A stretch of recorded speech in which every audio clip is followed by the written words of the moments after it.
Hey everyone! I'm Letícia and this is Jornada do Estudante Independente. And hoje eu vim conversar com vocês em português. Gente, eu vim conversar com vocês em português. Conversar sobre uma coisa que eu estava pensando muito e estava refletindo esses dias sobre se eu iria mesmo fazer todos os meus vídeos em inglês ou ia mesclar, fazer alguns em inglês e outros em português. E aí eu cheguei à conclusão de que, apesar de eu ter evoluído muito no inglês no último ano, vocês mesmo veem, se vocês verem meu primeiro vídeo no Cambly e verem minhas conversas agora, nossa, eu olho e fico, gente, eu não acredito que sou eu. Principalmente pela segurança, eu me sinto muito mais segura. Apesar de eu ter postado aquele desastre semana passada, né? Tentando falar inglês sem roteiro, sem nada. Mas eu tava refletindo sobre isso e cheguei à conclusão de que, refletindo se esse canal seria realmente só sobre inglês. E eu cheguei à conclusão de que eu quero muito, muito ser fluente em inglês, mas eu também quero ser fluente em diversas outras línguas, e eu também quero ter a oportunidade de compartilhar com vocês diversos outros assuntos do meu dia a dia, dos meus estudos, que eu não tenho a oportunidade de compartilhar se eu falar só sobre inglês nesse canal. Eu quero continuar focando na questão de estudos, na questão de desenvolvimento pessoal, nesse tipo de coisa, mas eu quero abordar outros temas, e eu me sentia muito tolhida, falando apenas em inglês. Mesmo porque eu não tenho vocabulário suficiente, eu não tenho... Mas, assim, eu queria só deixar claro que os vídeos de inglês vão continuar com certa frequência, e eu também tô tentando iniciar novas línguas, então assim que eu tiver um pouco mais de segurança, eu também vou tentar gravar vídeos em outras línguas, em espanhol, em francês, em mandarim, mas isso vai demorar um tempo, um bom tempo, né? Porque eu acho que pra pegar uma segurança na língua não é do dia pra noite. Então eu gostaria de contar com a ajuda de vocês pra conseguir compartilhar outros tipos de coisa, outros tipos de conhecimento. Eu sei que tem muita gente que me acompanha aqui que não fala português, de outros países, várias pessoas, inclusive, porém eu vou tentar deixar a legenda em português. Então, se você é de outro país, com certeza você não está me entendendo, mas eu vou tentar deixar essa legenda em português. Eu espero que vocês compreendam. Ainda vai ser a jornada do estudante independente, mas não só em uma área, porque a nossa vida não é só inglês, né? Então eu vou compartilhar aqui com vocês leituras que eu leio, acho interessante, qualquer tipo de coisa que me engrandeça intelectualmente, ou que eu acho necessário compartilhar com vocês, eu vou tentar compartilhar aqui. Até mesmo dicas de inglês, falando em português, ou então algum tipo de coisa só falando em inglês mesmo. Eu só queria que vocês entendessem que, no início, quando eu comecei a postar vídeos, eu postava vídeos em português, mas eu vi que vídeos em inglês dava muito mais visualizações, mas pelo fato de eu me sentir um pouco, não tolhida, mas eu senti que eu poderia fazer muito mais coisas. Então hoje eu vim aqui conversar com... Jesus amado, só nisso foi 3 minutos, só pra falar pra vocês isso. E hoje eu vim aqui conversar com vocês sobre uma coisa que eu gosto muito e que durante essa quarentena eu tô tendo a oportunidade de voltar a esse hábito, que é leitura. Eu sempre gostei muito de ler quando eu era adolescente, só que a gente vai crescendo e vai perdendo um pouco esse hábito por conta da correria do dia a dia. E essa quarentena me deu a possibilidade de ler mais. No início da quarentena eu li muito, muito mesmo. Porém, logo no meio da quarentena eu tive alguns problemas familiares de ordem pessoal. Então, foi muita correria e eu tive que cuidar da minha família. Só que agora eu tô voltando a ler. E eu queria compartilhar com vocês algumas obras que a leitura foi bem interessante, tá bom? Então, eu vou tentar ser breve, tá? Mas fica como uma indicação pra vocês. Eu tenho o Scoob, não sei se vocês já ouviram falar. Scoob é uma rede social em que você posta os livros que você tá lendo e você faz resenha. Muito legal. Se vocês quiserem me encontrar por lá, o meu Scoob é Letícia MV Araújo. Só procurar por lá, ok? Então, esse foi o primeiro livro que eu li durante essa quarentena. Eu acredito que muita gente já conhece esse autor, Yuval Noah Harari. Esse autor, ele é professor da Universidade Hebraica de Jerusalém, e ele é historiador e tem pós-doutorado pela Universidade de Oxford. Se eu não me engano, ou é Oxford ou Cambridge. Então, esse livro, ele fala sobre o futuro da humanidade. Oh, meu Deus, uma breve história do amanhã. Esse livro é como se fosse a parte 2 do primeiro livro que ele lançou, que é o Homo Sapiens, que conta a história da humanidade desde o início até hoje. Esse livro seria como se fosse a história da humanidade daqui, de onde nós estamos, pra frente. Aí tem uma pequena sinopse aqui que fala assim: a guerra se tornou obsoleta, a fome está desaparecendo e a morte é apenas um problema técnico. O futuro visto por um dos grandes pensadores da atualidade, isto é, Homo Deus.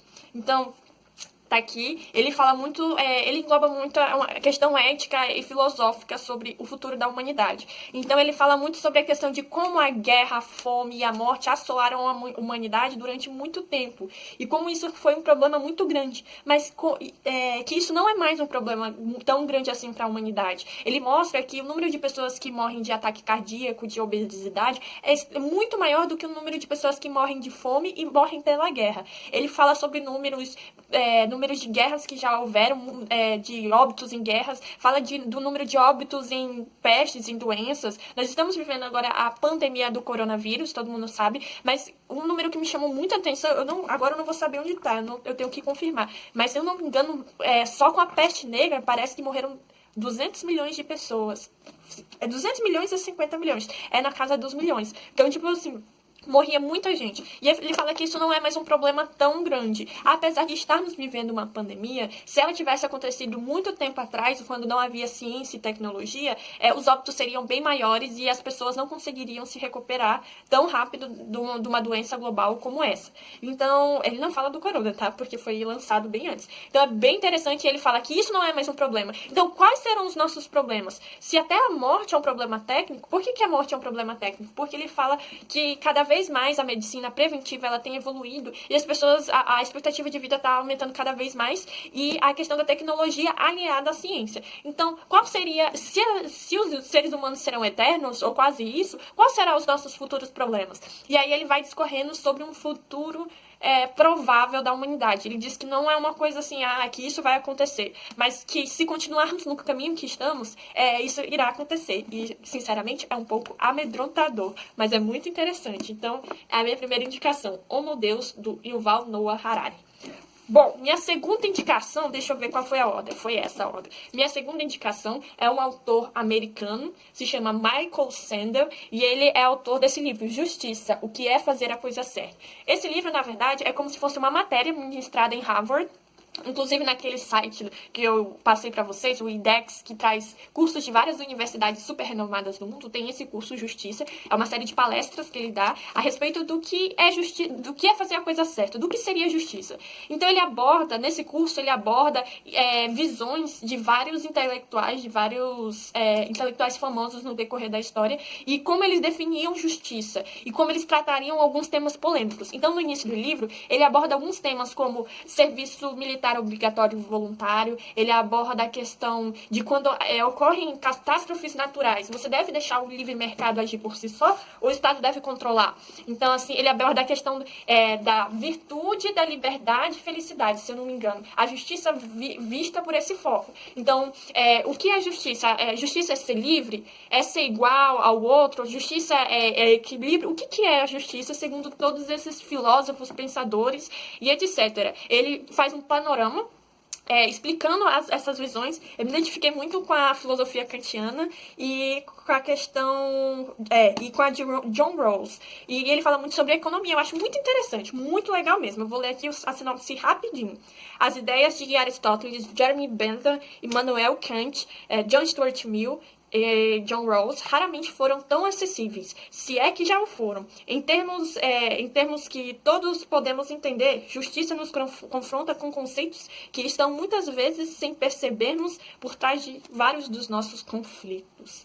Então é bem interessante, como ele falou, essas ideias se tornam super acessíveis, apesar de eu já ter estudado sobre Aristóteles, já ter estudado sobre Immanuel Kant, tinha muita coisa que eu não entendia, que os professores utilizavam uma linguagem muito acadêmica e muito longe da nossa realidade. Então, é bem interessante para o público leigo como nós. Então, justiça é o que é fazer a coisa certa. O terceiro livro que eu li foi um e-book.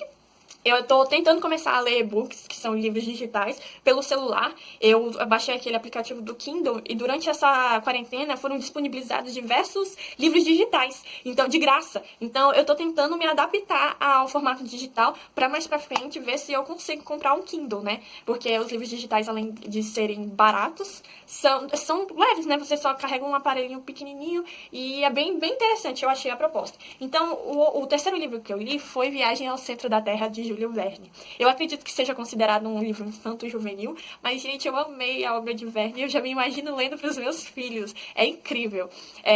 Se você não gosta muito dessa questão de livros de aventura, livros infanto-juvenis de aventura, não seria um livro para você. Mas eu tenho uma imaginação muito fértil. Então, eu com certeza achei muito legal.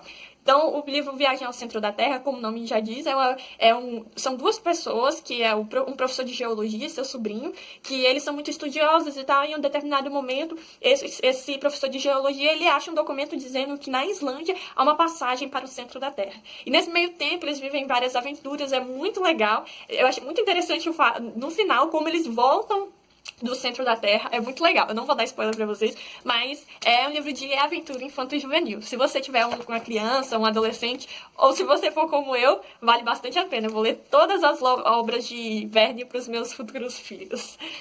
Beleza, essa foi a terceira leitura que eu fiz durante essa quarentena. A quarta leitura foi um livro bem mais fininho, é do José Saramago e se chama O Conto da Ilha Desconhecida. Gente, que livro! Apesar de ter poucas páginas, eu acho que ele não chega a ter 60 páginas, tem 62 páginas. Esse livro é muito denso. Esse livro é muito filosófico, muito profundo. Então, assim, você fica meio que ruminando ele para entender ele por completo. Eu acredito que eu ainda não entendi ele por completo, mas eu achei bem interessante. Vou ler aqui a sinopse.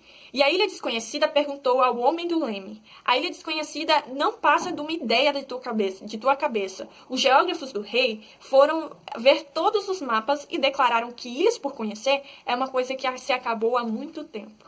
Então, esse livro ele fala de um rapaz que o sonho da vida dele é descobrir uma ilha desconhecida. Então, é descobrir uma nova ilha, um novo pedaço de terra.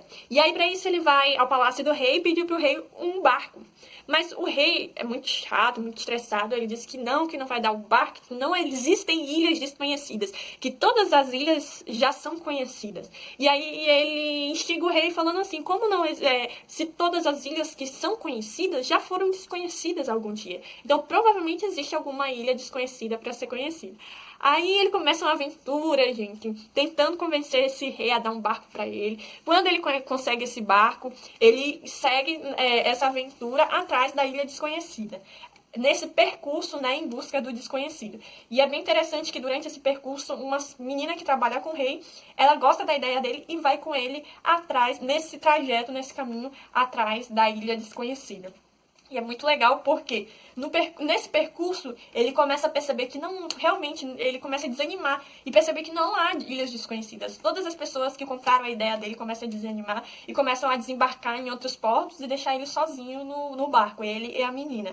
E aí no final das contas ele entende que a ilha desconhecida acaba se tornando o próprio navio e ele dá ao navio o nome de Ilha Desconhecida. Já falei o final, gente. Mas eu sei que parece muito besta, que não faz sentido, mas é muito pequena e muito profunda essa obra, porque ele fala que, pelo que eu entendi, que a Ilha Desconhecida é a nossa própria jornada tentando conhecer o que é desconhecido. Ai, gente, eu não sei explicar muito bem, mas é muito legal. Leiam O Conto da Ilha Desconhecida. E esse é o quarto livro. O quinto livro eu estou lendo agora, que é As Viagens de Gulliver. Gulliver, eu acho que é assim. É um livro bem legal. Na verdade, eu vou ser muito sincera, não é um livro tão legal assim. Mas é um livro interessante. Eu comecei a ler achando que era literatura infanto-juvenil, porque ele é assim classificado. Mas ele não é literatura infanto-juvenil. Não, pelo menos não para as crianças modernas. Ele tem muitas críticas à sociedade da época, muitas críticas a forma de governo, a forma de governo da época. Ele foi escrito há muito tempo atrás, acho que no século XVIII, na época que haviam reis ainda na Europa. Então, ele tem muita, eu ia falar easter egg, mas não, muita referência. Então, assim, a questão do Gulliver, né? Gulliver, ele gosta muito de viajar pelo mundo. Ele é um cirurgião dentista, mas o que ele gosta mesmo de fazer é viajar em navios mercantes, e aí toda viagem que ele faz, ele sempre naufraga, ou ele é pego por piratas, e ele sempre vai parar num lugar diferente do que ele queria ir. E aí nesse lugar, primeiro, se eu não me engano, primeiro é o lugar que ele conhece, é o país de Lilliput, onde ele é grandão, e todos os habitantes são pequenininhos, e ele sofre várias coisas lá naquele país e tal, o povo começa a ficar aí com inveja dele, e aí ele consegue não, é muito engraçado como ele foge de lá. Como ele foge de lá. Aí depois ele vai para um país de gigantes, onde ele que é o pequenininho.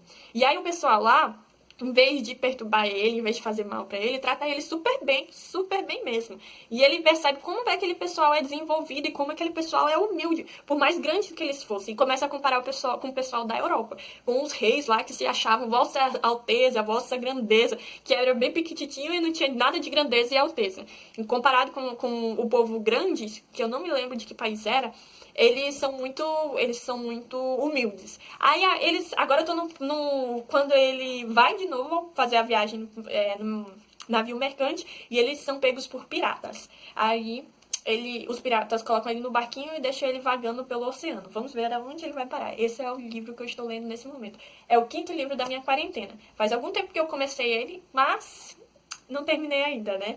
Mas eu vou terminar, gente, eu vou terminar. E depois disso eu quero começar a ler Don Quixote, que eu comprei no sebo, antes de começar a quarentena, bem antes, e eu não tinha tido coragem ainda de começar a ler. Na verdade, eu já comecei a lê-lo, mas eu meio que desisti, mas eu quero continuar. Então é isso, gente. Olha, desculpa o tamanho desse vídeo, mas eu espero que vocês gostem realmente. Ler é uma coisa que eu gosto muito e eu espero realmente que vocês